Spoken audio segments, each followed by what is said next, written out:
It was a wild Saturday night, and I was hyped up after an intense gaming session with friends at my place. We hit up a downtown club, and despite the usual chaos, I found myself chatting up a cute girl. When I went for my phone to get her number, nothing. Every pocket was empty. Had I dropped it during our crazy pre-drinks? We backtracked our steps through the club, even asking every bartender. I tried not to let it ruin my night, but a gnawing suspicion kept buzzing at the back of my mind. I borrowed a friend's phone to call mine, and someone actually picked up. Weird muffled sounds. Then they hung up. Calling again went straight to voicemail. Buzz officially killed. I headed home early.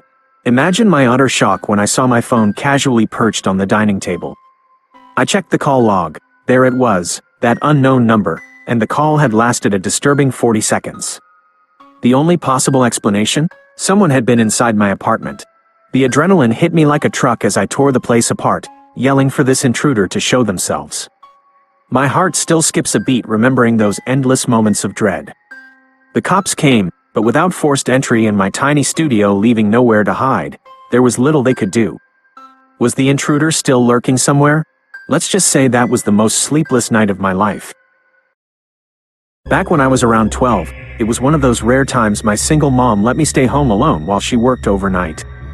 We were dogs sitting for her friend, whose kennel was near the back door. Relaxing on the sofa, TV flickering, the dog suddenly snarled at the window.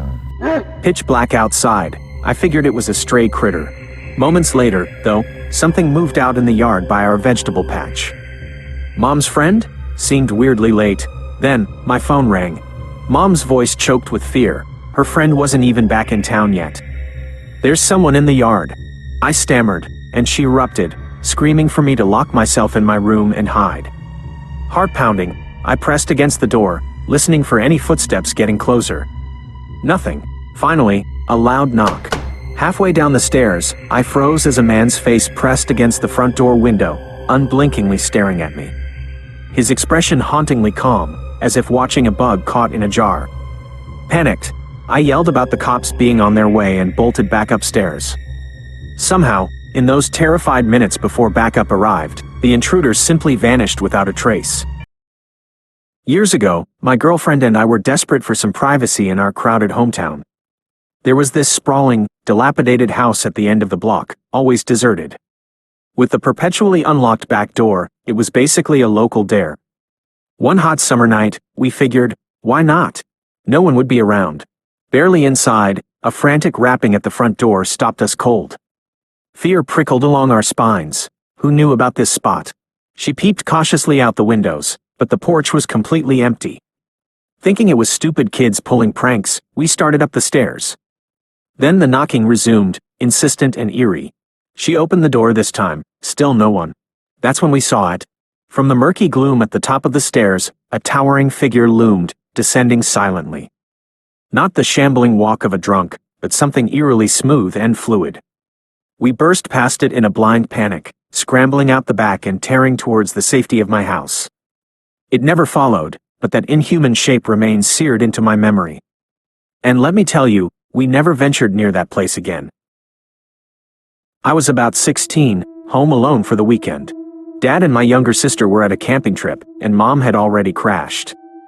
After binging movies and snacks way past midnight, I made a last bathroom stop before bed. Suddenly, the faintest scratching at the bathroom door. Frozen, I called out, "Mom? Is that you?"